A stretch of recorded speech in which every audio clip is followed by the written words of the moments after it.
네, 안녕하세요. 오늘 넷째 주 금요일입니다. 이제 20회째 마지막 여러분을 만나게 됩니다. 우리 지난주에 했던 얘기 중에 그러면 어떻게 우리가 해야 할까요? 라는 질문에 대한 답을 두 주차에 걸쳐서 말씀을 나누고 있습니다. 오늘은 두 번째 제가 생각하는 그런 답변인데요. 결론적으로 얘기하면 신실함입니다. 신실함을 가지고 꾸준히 하자. 저희 학교를 시작했을 때에 이런 질문들을 받는 그런 일이 있었습니다. 그 학교는 무엇을 잘해요? 이런 질문들을 하더라고요. 학교가 얼마 되지 않았는데도 불구하고 그 질문을 받으면서 저는 어떻게 대답해야 될까라는 고민이 되었습니다. 아직 신설 학교이기 때문에 뭐 잘하는 것도 없고 또 그 부분에 대해서 어떤 답변을 내리는 것이 성경적일까라는 고민을 했던 거죠. 그런데 가만히 고민해 보니까 이런 질문처럼 들렸어요. 일반 학교에서 당신네 학교는 뭐 서울대 스카이를 많이 보내느냐 이런 질문처럼 느껴지더라고요. 대한교육에 대해서도 내용은 다르지만 같은 질문을 하고 있구나라는 생각을 하게 됐습니다. 그러면서 또 고민한 게 아이들에 대해서 아이들을 무엇인가 잘하게 만들 수는 있겠다. 3개월이든지 6개월이든지 아이들에게 뭔가를 실행시키고 연습시키면 분명히 좋은 결과가 나온다. 미술학원에 아이를 3개월만 보내도 스케치를 하죠. 대부분의 아이들이 그럴 것입니다. 아주 능력이 없는 아이, 재능이 없는 아이 빼고는요. 그만큼 교육에 있어서는 퍼포먼스를 충분히 낼 수 있다라는 생각을 했어요. 그러면서 또 다른 생각이 더 되어진 건 뭐냐면 이렇게 퍼포먼스를 내는 교육은 아이들을 왜곡되게 자라게 할 수 있다. 어른들의 만족을 위해서 아이들을 왜곡된 교육으로 무엇인가 잘하게 보여지는 그런 교육을 해서는 안 된다라는 것이었습니다. 그래서 저는 그 다음에 이렇게 대답했습니다. 그 학교는 어떤 것 잘해요? 라고 그러면 저희 학교는 잘하는 게 없습니다. 저희 학교는 잘하는 것 없는 학교로 만들 겁니다. 모든 아이들이 자기 자신이 되게 하는 교육을 하고 싶은 거지 모든 아이들이 우리가 생각하고 기대하는 어떤 것을 잘하는 교육을 하고 싶은 게 아니었다는 거죠. 그런데 한국에서는 이것을 설명하고 이해시키기가 참 어려웠어요. 그러면서 제가 여러 차례 말씀드렸던 유럽에 갔을 때에 또 다른 부러움이 있었습니다. 그들은 무엇인가 잘하는 학교라는 얘기를 하지 않아요. 그 학교를 자랑할 때 대학 진학을 얘기하지 않아요. 그저 한 아이가 한 아이답게 잘하는 것에 대해서 성장하는 것에 대해서 관심을 가져요. 그런데 그들만의 독특한 교육이 있어요. 그 교육을 보고 싶어서 전 세계 사람들이 기독교 자유학교에 가는 거죠.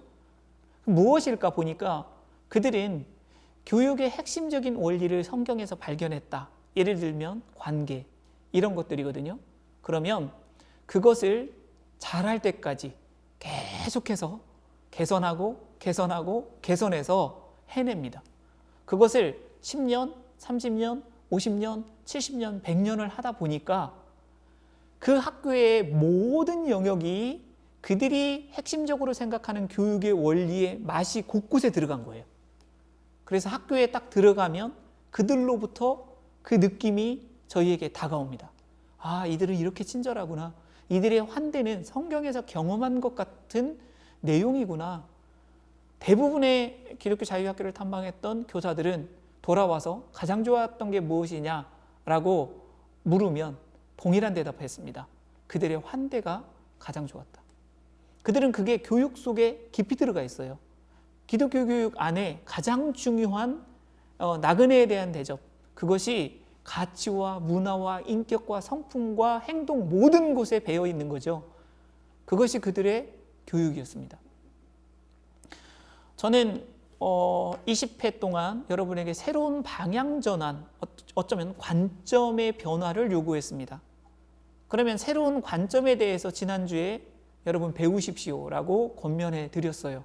오늘은 그 배운 것을 될 때까지 유럽의 기독교 자유학교처럼 지속해라.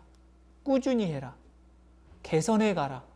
다른 어떤 것 단기간에 퍼포먼스 내어서 결과가 나오듯이 하지 말고 신실함으로 계속해라. 하나님의 속성 중에 가장 강력한 것이 신실함이죠. 니콜라스 월터 스토프라는 미국의 철학자, 기독교 철학자가 신실함이 기독교 학교의 가장 중요한 요소다, 이렇게 이야기했습니다. 성경에서 이야기하는 원리의 핵심을 쥐고 그것이 모든 교육 속에 들어갈 수 있도록 지속하는 것, 성실하게 하는 것, 한눈 팔지 않는 것, 그것이 신실함입니다. 저는 교육의, 다음 세대 교육의 위기라고 말하는 이 순간에 너무 다급해서 당장의 결과가 있는 인스턴트 교육 만들지 않았으면 좋겠습니다. 하나님 말씀이 진리인 줄 알면 그 진리를 가지고 될 때까지 하나님 앞에 기도하며 계속해서 걸어갔으면 좋겠습니다. 그러면 10년, 20년, 30년, 50년 후에 다음 세대의 신앙 전수가 우리의 자녀 세대 속에, 그리고 교회의 다음 세대 속에 분명히 이루어져 있을 것입니다.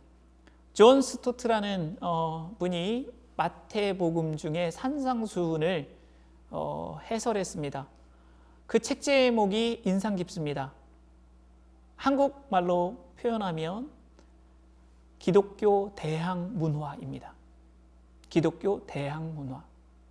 산상수훈에서 말씀한 대로 예수님의 말씀을 따라 살다 보면 기독교는 반드시 이 사회와 다른 대안적인 문화를 만들어낼 수 있을 것이다 라고 이야기합니다.